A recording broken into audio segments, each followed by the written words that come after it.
The story kicks off with a regular Japanese office worker named Takeru on his way home from his job. He plops down to watch some TV, completely bored with his dull, repetitive routine. Takeru flips on the television, figuring a change of pace would be nice. While watching a figure on the screen, his glasses suddenly glow and he's zapped into a strange new world. A mysterious man greets Takeru with tea, leaving him totally confused. This man explains that he is the solar system's manager for their world. Takeru watches as the guy creates a miniature planet called Medius right on his fingertip. The manager informs Takeru that planet Medius is a harsh place where no civilization can manage to survive. He drips a single drop of water onto the mini-planet, explaining this is the kind of effect Takeru will have when he gets there. Takeru is understandably shocked by this sudden, heavy responsibility. To make matters worse, the manager reveals that he'll lose his soul because, surprise, he's already dead. Shocked and feeling like he has no other choice, Takeru listens as the man explains he'll receive special powers to help him out. He grants Takeru infinite mana and asks if he wants anything else, so naturally, he asks for a cute harem. The manager just nods and gives Takeru an enhanced search ability to locate and sell rare items. After jotting down a few more powers, the manager tells him he'll also get a bottomless bag for his loot and the ability to speak the local Mian language. Out of nowhere, Takeru's body begins to fade, and the manager worries he might have overdone it with the powers. Looking at Takeru's partner, the manager seems concerned but assures him he'll be okay. Takeru gets the feeling he's about to be seriously scammed, but his vision goes black as he's transported to the new world. He soon comes to, leaning against a tree in a vibrant, lush forest. When he glances up, Takeru spots a massive ringed planet hanging in the sky. He gets to his feet to look for other people. After a bit of walking, Takeru stumbles upon a village but worries because he's broke. Remembering the search power he was given, he tries to find some items. Absolutely nothing happens, leaving Takeru looking like a fool with his wand out. Thinking he flubbed the incantation, he tries scribbling the spell on the ground. The search spell finally kicks in, revealing the locations of several items nearby. Takeru scans one of them and learns it's a B-grade night grass. Thrilled by its rank, he snatches up the grass before going to grab the other items. However, Takeru is disappointed to find they're all just E rank. Next, he spots a pretty-looking rock, but a quick scan reveals it's actually monster poop. Takeru is floored that the poop is C-ranked and shoves all his new items into his bag. He heads off to sell his findings at the village and finds a guard yawning at the entrance. The guard is surprised by his height and asks if he's a knight. Takeru explains he's just a simple gatherer, and the guard introduces himself as Captain Marlowe of the village's defense force. Marlowe walks over to open the gate, mentioning that the village has a general store that will buy Takeru's herbs. As Takeru enters, he feels awkward under all the curious stares. He steps into the general store, and the shopkeeper asks if he needs any help. Takeru asks if he'd be interested in buying some monster poop, and the shopkeeper gets visibly excited by the item's quality. The shopkeeper tells Takeru it'll sell for a gold coin, so he asks if that's enough to stay at an inn. The man explains that a gold coin is enough for 2 nights at an inn, which goes for 500 raves a night. Takeru is stunned that the poop is worth that much and happily agrees to the price. The shopkeeper then rubs the shiny poop on his cheek and asks if Takeru has any other materials. Takeru hands over all his herbs, impressing the shopkeeper with his gathering skills. The shopkeeper then questions why he's selling such rare items in his tiny store. Takeru, thinking he's got the knack for it, just says he's a traveling merchant. The shopkeeper offers Takeru a serious job, requesting some rare mithril ore from a mountain to the east, and Takeru asks for a map of the area. The shopkeeper nods and pays Takeru a whopping 360,000 rates for everything.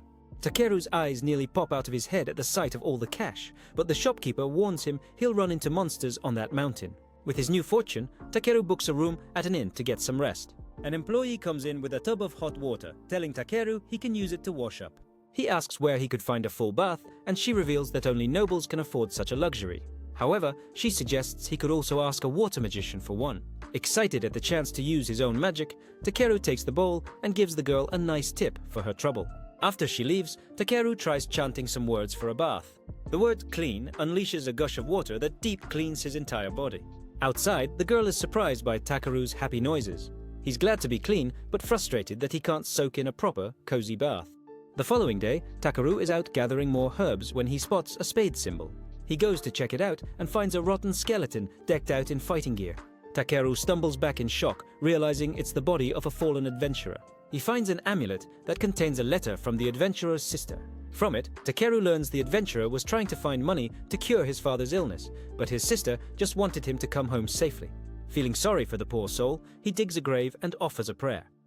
Afterward, he puts up a magic barrier around himself and uses some fuel to get a fire going. Takeru puts a pot over the fire, filling it with water and veggies to make a stew. He then tosses in the meat and watches everything cook.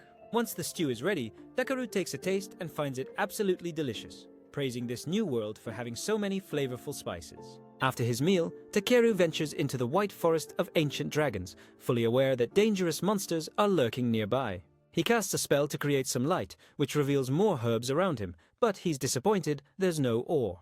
Thankful that he hasn't run into any monsters yet, he starts picking the herbs. Takeru figures his awful body odor might be keeping the monsters away and begins happily jogging through the forest. He soon spots a light at the end of a tunnel and heads toward it to get out. However, Takeru runs straight into a massive chasm and begins to plummet. In a panic, he rapidly chants basically the entire dictionary until he finally lands on the spell for flying. A glow surrounds him, and the spell gently lowers Takeru to the ground. He sits down, relieved, but then notices ore symbols all around him. Takeru pulls out his hammer and starts mining away. He breaks off a chunk and finds that it's silver ore, but there's still no sign of mithril. He casts his search spell again, locating some hidden ore, but then the ground starts to shake. He decides to just grab the ore and get out of there, using a fireball to blast away the rock, hiding it. Once the rock shatters, Takeru finds a few tiny pieces of mithril deep inside. He's disappointed by the small amount and ignores the shaking to look for more. He explores deeper into the cave and discovers a pristine underwater lake. He hurries over to scan it and finds out it's SS-ranked magic elemental water. Takeru is thrilled by this valuable discovery, but then learns it's the water from an ancient dragon's nest. A deep voice echoes out, demanding to know who the intruder is, but Takeru just ignores it, wondering how he can collect the water. He tries to take a sip, but the lake suddenly erupts as a dragon emerges. It furiously orders Takeru to stop ignoring it, and he just silently stares at the creature. The dragon notes how calm Takeru is in its presence, and Takeru apologizes for trespassing in its lair. As the dragon inspects Takeru, he feels a bit weird submitting to it. The dragon respects Takeru's guts and asks who he is. Takeru introduces himself as a human, which surprises the dragon due to the massive amount of mana flowing through his body. The dragon reveals it was Takeru's mana that woke it up, which leaves him confused. The dragon tells him his mana is just as powerful as its own, and it finally clicks for Takeru that he's speaking to an ancient beast. The dragon confirms this and introduces himself as Valdius. Takeru asks if he can just call him V, and Valdius is cool with it. V then asks Takeru for a favor, saying his incredible power could awaken his children. Takeru is surprised, so V explains that the magic in the area around his lair has grown stagnant. He offers to pay Takeru for his help and summons a huge cluster of pure mithril ore as a reward. Takeru asks V where the eggs are, and the dragon pulls a large black egg out of the water. He sends it over to Takeru, who holds it to his ear and can hear the faint heartbeat of a baby dragon inside. Takeru asks how to wake it up, and V tells him to pour his mana into the egg, explaining that it's just like making his light spell. So Takeru decides to heat the egg up. Once it's warm, the egg lets off a powerful aura and starts sucking in all of Takeru's mana. V lets out a villainous laugh, and Takeru realizes he's been tricked by the shady old dragon. Losing all his strength, Takeru's vision blurs, and he feels himself sinking into the water. In a dream, Takeru hears a strange voice scolding him for being so reckless. A man appears before him and points out that he probably should have run away from the dragon. The man says he's been toying with planet Medeus for millennia, yet Takeru has managed to shake up the entire world in just his second day. He thinks Takeru's carelessness will weaken the space manager's protection, then remembers he wanted a cute partner. As Takeru's eyes start to droop again, the man tells him he deserves a bit of trouble before Takeru can even ask what he means. The vision disappears, and he wakes up back in the real world. Takeru hears a cute squealing in the dark cave, and V asks if he's alright. Takeru assumes V is pranking him with a funny voice and casts a light spell to call him out. But instead, he finds a baby dragon hatchling squeaking at him, which promptly jumps onto his face. After Takeru sets the little dragon down, V asks him to give it a name. Takeru is surprised V is letting him name his kid. The dragon explains that his child has a formal dragon name, but Takeru should give it a common name. Takeru thinks for a moment and decides to call it B, for the color black. Loving its new name, B starts licking Takeru's face to show its thanks. V calls his child by its full name, Black Nobi Valdius, and compliments Takeru on the nickname. He then gives B permission to travel the world with Takeru. Takeru accepts the baby into his party, but reminds V that he should probably spend some time with his newborn. He thinks V is crazy for trusting a stranger with his baby, but V trusts Takeru simply because he's stronger than him. He then shoots a beam of light at Takeru's bag before sinking back into the water. As B continues to slobber all over Takeru's face, V says his goodbyes and vanishes into the depths. Takeru is still reeling from the surreal experience and seriously asks B if it's ready for a life of gathering. B happily agrees, so Takeru washes its stinky little body to save his nose during their future adventures. After a while, Takeru and B leave the cave, and Takeru watches as B happily buzzes around the forest. He figures traveling at night is probably not a great idea. Feeling hungry, he decides to make camp right there for the night. As he gets ready to eat, he pulls out some of the magic elemental water. Looking at it in his bag, Takeru remembers that V magically linked his bag to the lake to provide a food source for B. B happily gulps down some water and asks for more, so Takeru gives him another cup. But this time, the little dragon offers the cup to Takeru. He takes it and tries some of the magic water himself. After drinking the refreshing water, Takeru sets down some magic stones to cast a barrier around them. Using such precious stones so casually, he recalls just how valuable they are in this world. But since he can just make more with his own mana, Takeru feels free to use them for even minor things. With another magic stone, Takeru heats it up to use for cooking. Even B is surprised watching Takeru turn these expensive stones into a portable kitchen stove. Knowing it's the same meal as last time, Takeru cooks up some steak and stew, but is still excited to eat it because it's just that good. He notices B drooling over the meat, but worries that human food might harm the little guy. Takeru offers a small piece for B to try, and it immediately burns its mouth on the hot food. To help him out, Takeru blows on the food to cool it down. Finally, B gets to enjoy the tasty stew and fills its belly. Watching the baby dragon lay around, Takeru wonders why it isn't sad about leaving its dad. In response, B just gives Takeru a hug, and he realizes the little dragon is perfectly happy living with him. Takeru is pleased and decides to check B's stats. Even at such a young age, he sees that B is a powerful B rank with a whole host of strong elemental abilities. Takeru starts taking his role seriously, thinking that B is still a kid who needs to be raised right. Looking at the lazy baby, he gives it a stern warning not to try anything dangerous, no matter how strong it is. Takeru reminds B that V will scold him if anything bad happens, but the little dragon falls asleep before he can even finish his sentence. Watching it sleep, Takeru wonders if the space manager intentionally gave him a reptile for a partner. The next day, Takeru climbs a mountain to get back to the forest, surprised by how peaceful it looks in the daylight. He starts to think he shouldn't be so worried about the rules of this new world. While B runs off to play, Takeru uses his search skill to find more herbs he can sell. Just as he finds a new patch, B comes running back in terror.